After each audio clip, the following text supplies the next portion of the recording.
चुप नहीं रहेंगे सर, बिल्कुल चुप नहीं रहेंगे। डंके की चोट पर कह रहे हैं, जैसा अभी हमारे भाई ने बोला लाठी है हमारे पास जी। उस लाठी में हम तेल पिला के अब जो ऐसा कारनामा करेगा, हम गोपाल पाठा बनना चाहते हैं। गोपाल पाठा बनना, हम गोपाल पाठा बनना चाहते हैं। बंगाल का वो गोपाल पाठा बनना चाहते हैं कि जो हमारी माँ और बहन पर अगर आंख बुरी नजर डाल के देखता है तो उस आंख को वहीं निकाल के वहीं पर उसकी गर्दन काट के रख देंगे, क्योंकि हमें बर्दाश्त नहीं है कि हमारे देश में हमारे राम को, हमारी माँ को, हमारी बहन को कोई बुरी नजर से देखने का काम कर। तो अब ये फिल्में बनाने का क्या मतलब है, क्या महत्व है, मुझे ये बताइए। देखो सर, चाहने के लिए तो मैं गोडसे का भी नाम ले सकता था जी लेकिन मैं ले रहा हूँ डॉक्टर सुभाष चंद्र बोस का नाम, जी मैं ले रहा हूँ भगत सिंह का नाम। जी। मैं चाहता हूँ भारत का हर एक नागरिक भगत सिंह और डॉक्टर सुभाष चंद्र बोस की विचारधाराओं पर चले, ना कि इस महात्मा गांधी के इशारों पे चले, जिसने हर कदम पे आप देखोगे हिंदुओं का नरसंहारी करवाया है, चाहे वो भारत और पाकिस्तान का बंटवारा हो, चाहे हमारा डायरेक्ट एक्शन डे हो बंगाल में, चाहे केरला में मोपला कांड हो। महात्मा गांधी ने हमारे भारत में अलगाववाद की बीज बोई थी। ये भारत के आज के हर एक नागरिक को पता है। और मैं चाहूँगा भैया, विवेक अग्निहोत्री जैसे 10 डायरेक्टर और निकले, जैसे एक अमित जानी निकले जिन्होंने उदयपुर फाइल्स को निकाला है, ऐसे मैं चाहूँगा कश्मीर फाइल्स, बंगाल फाइल्स, अब एक मोपला पे भी नई चीज़ें आनी चाहिए, ताकि हमारी जनता को पता चले कि इतिहास में हमारे साथ कितनी बर्बरता की गई है। आज भी हम हिजड़े ना बने रहें, ताकि हमारी बंगाल की जनता को समझ में आए कि भैया बंगाल में गोपाल पाठा नाम का भी आदमी था, जिसको ममता बनर्जी और उनके गुर्गों ने दबाने का काम किया, उनकी आवाज़ को दबाने का काम किया। ये लोग क्यों डर रहे हैं सर मूवी से? इनको पता है कि अगर बंगाल की जनता ने मूवी देख ली, खासकर बंगाल के हिंदुओं ने अगर ये मूवी देख ली, तो ऐसा ना हो कि जो हमने 30 साल प्रोपोगेंडा चलाया वो 3 घंटे की मूवी बस्ट कर दे, बंगाल में गोपाल पाठा जैसे लोग पैदा होने लग जाए। गोपाल पाठा जैसे लोग पैदा, गोपाल पाठा का नाइटमेयर इनको आज भी सताता है, उनका डर आज भी इनको सताता है। जो गोपाल पाठा ने खून दिखाया था इन जिहादियों को, वो डर इनके मन में आज भी है और इसीलिए डर रहे हैं, इसीलिए मूवी को रिलीज नहीं होने दे रहे बंगाल में। कि भाई विवेक अग्निहोत्री जहर घोल रहे हैं देश के अंदर। सर, मैं चाहूँगा ऐसा जहर भारत की हर एक जनता पिए, 110 करोड़ हिंदू पिए, ताकि ये मीठा जो दूध पिला के और हमारी गर्दन काट रहे हैं ना सेवैया खिला के, वो गर्दन हमारी बची रहे। जहर पीने से अगर हमारी बहन बेटियों की इज्जत बच रही है, हमारी संस्कृति बच रही है, हमारे धर्म का हनन और विनाश नहीं हो रहा, तो भैया मैं चाहूँगा बंगाल का हर एक हिंदू विवेक अग्निहोत्री का दिया हुआ जहर पिए, जहर पी लेना, बिल्कुल पी लेना चाहिए सर। आप बचोगे तब। गांधी जी के आदर्शों पे चलने वाला देश है हमारा, हिंदू मुस्लिम भाईचारा कायम रखने वाला देश। हिंदू मुस्लिम भाईचारा था तो सही। हाँ। कश्मीर में क्या हुआ? हिंदू मुस्लिम भाईचारा दिखा के कश्मीरी हिंदुओं ने कपाट खोल दिए, हिंदू को लात मार के भगा दिया। केरला में मोपला कांड कर दिया, बंगाल में डायरेक्ट एक्शन डे आप देख लो, बिहार में हर एक रामनवमी यात्रा हो, चाहे हनुमान जन्मोत्सव हो, चाहे दुर्गा पूजा हो, गणेश चतुर्थी हो, हर एक उत्सव पर पत्थरबाजी होती है। और नया भाईचारा भी देखने मिला। हमारे मंदिरों के टैक्स के पैसे से इन आतंकवादियों के लिए घर बनाया गया था कश्मीर में, अभी जिसको कुछ अल पल पता नहीं क्या नाम था, उसके ऊपर अशोक चक्र तक इनको नहीं हजम हुआ, अशोक स्तंभ वो भी इन्होंने तोड़ दिया पत्थर मार के।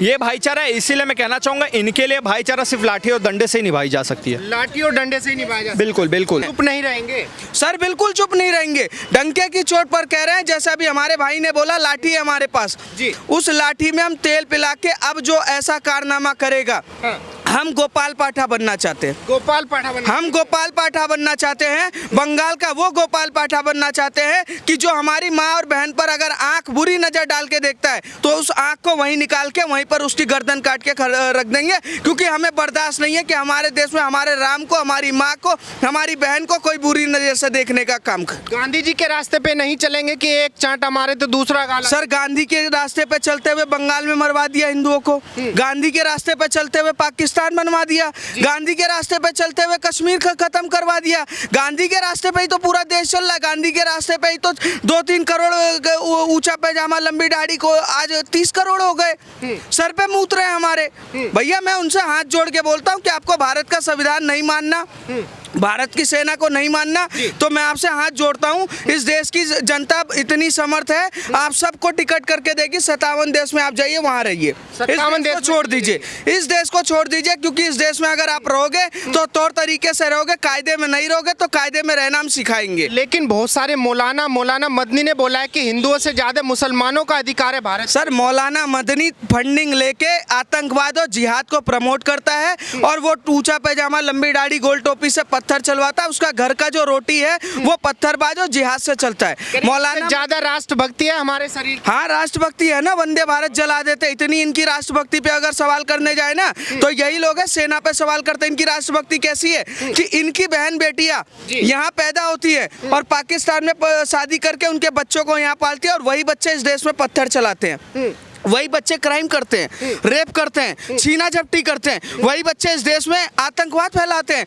वही बच्चे से बसें जला रहे, वही बच्चे भारत की सेना को पत्थर मारते, वही बच्चे गोलियां चलाते, वही बच्चे वही बड़े होकर के 3 साल 4 साल 5-5 10-10 20-20 साल की औरत और बच्चियों का बलात्कार करते हैं, वही बच्चे 35-35 टुकड़े कर देते हैं। दिल्ली पुलिस का एक स्टेटमेंट है कि जब आफ्ताब से पूछा गया तो दिल्ली पुलिस ने साफ साफ लिख रखा है, ऑनलाइन चेक कर लेना, कि उसने बोला है आफ्ताब ने कि मेरे इस्लाम में ये जायज़ है, मतलब हमारी तुम्हारी बच्चियाँ, किसी भी समाज की बच्चियाँ, किसी चौधरी की हो या गरीब की हो, किसी बच्ची के बलात्कार करे तो वो जायज़ है, और जब 35 टुकड़े करे वो जायज़ है वो। और जो आप बोल रहे थे गांधी गांधी गांधी क्या बोलता था, चुप रहो, शांति बना कर रखो, हम कुछ कर रहे हैं। तो एक औरत इसी पिक्चर में, जो सच पे आधारित मूवी है, अपने बच्चे और अपने परिवार की एक हड्डी लेकर के जाती है, हाथ की या टांग की हड्डी होती है वो इतनी लंबी, कि अब तुम बोल रहे हो शांति बना के रखो, तुम कीर्तन करो, मंथन करो, शांत रहो, लेकिन मुसलमानों से मत भिड़ो, आप शांत रहो। वो कहती है अब मेरे पास लास्ट ही हड्डी बची है, इस हड्डी का मैं क्या करूं। तो वो हड्डी जो टकला बैठा हुआ था ना गांधी, उसकी टांट पे अगर वो उस औरत ने मार दी होती तो उस देश में सेकुलरिज्म खत्म हो गया। बिल्कुल मार दी होती, क्योंकि उसके बाद वो औरत भी मर गई, क्योंकि उसने गांधी की बात मान ली। ये कह रहे हैं कि भाई जहर बो रहे हैं विवेक अग्निहोत्री। अरे जहर नहीं बोएंगे क्या तुम्हारे लिए, क्या वो लड्डू पेड़े बांटेंगे क्या? तुम मरो, लो लड्डू पेड़े लो, तुम्हें दिखाएंगे नहीं, तुम्हारे बच्चों की जनरेशन आगे नहीं बढ़ानी क्या? जनरेशन सिर्फ क्या इधर ही रोक देनी है, इंदिरा गांधी की तरह तुम नसबंदी कर लो, 600 ले जाओ, सलमा का बच्चा पैदा हुआ 6000 ले जा, ये अब ये नहीं चलेगा ना भैया। जिस देश के विपक्ष के जो लोग हैं और बहुत सारे सेकुलर जो हिंदू हैं, जो सेकुलर मानते हैं, कह रहे हैं भाई अब ये फिल्में बनाने का क्या फायदा है? क्यों नहीं है फिल्में बनाने का फायदा? अरे हमें पढ़ाया नहीं जाएगा क्या? मैं तो कहता हूँ CBSE के सिलेबस में डाल दो, ये सारा सिलेबस में डाल, बिल्कुल सारा सिलेबस में डाल दो। पिक्चर बनाने की जरूरत ही नहीं, अपने आप जो युवा पीढ़ी निकलते आ रही हो अपने आप पिक्चरें बना देंगी। लेकिन विपक्ष के लोग सेकुलर हिंदू तो कह रहे हैं कि भाई हमारा देश तो गांधी जी को फॉलो करता है, अगर कोई एक थप्पड़ मारे तो दूसरा गाल आगे कर दो। तो फिर गोडसे को आतंकवादी क्यों बता दिया?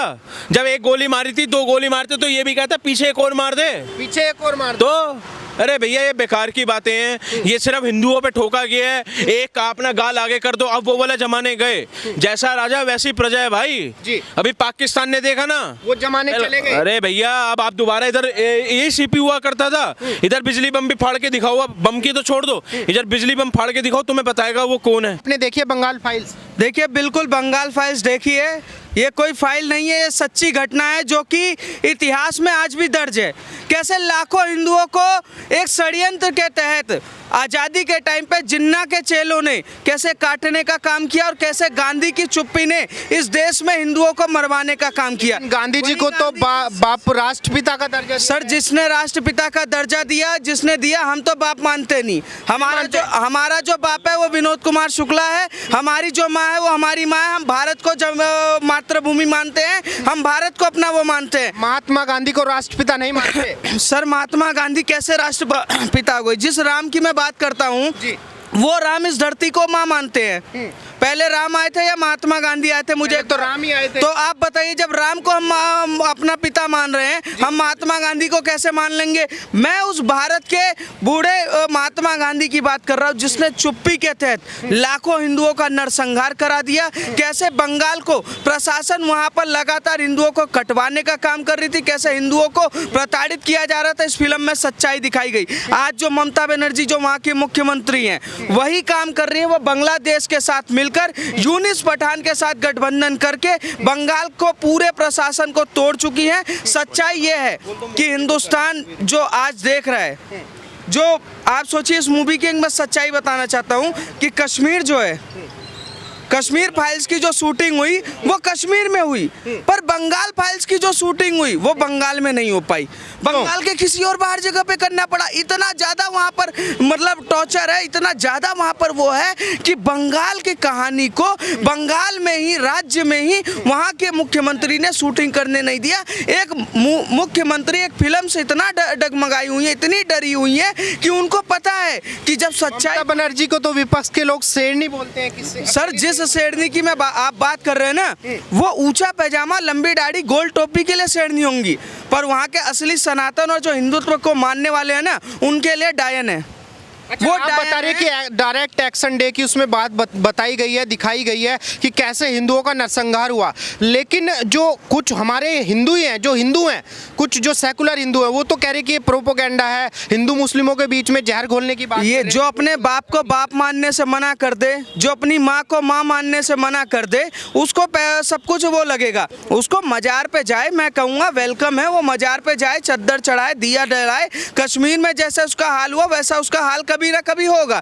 इस विश्व को समझना चाहिए। सर, ईरान में हुआ, पारसी खत्म हो गए, इराक में हुआ, पारसी खत्म हो गए, इजराइल में हुआ, यहूदियों को कैसे मारा गया, कश्मीर में हुआ, कैसे कश्मीरी पंडितों को भगाया गया, बंगाल में हम देख रहे हैं, केरल में देख रहे हैं, हर जगह देख रहे हैं ना। आप किस मुसलमान ऊंचा पैजामा की बात कर रहे हैं? इनका माइंडसेट सेट है कि कैसे सामने वाले को मारना है, और एक भीड़ के तहत, तंत्र के तहत प्रशासन पर दबाव डालकर नरसंहार करते हैं। उसके बाद भी चुप रहने का जो हमारे पर बोझ डाला जाता है, वो देश के लिए सबसे बड़ा कलंक है। मुझे एक बात बताइए, ट्रेन जला देते हैं तो कहते हैं सेकुलरिज्म के नाम पे चुप रहो, अशोक स्तंभ तोड़ देते हैं, कहते हैं सेकुलरिज्म के नाम पे चुप रहो।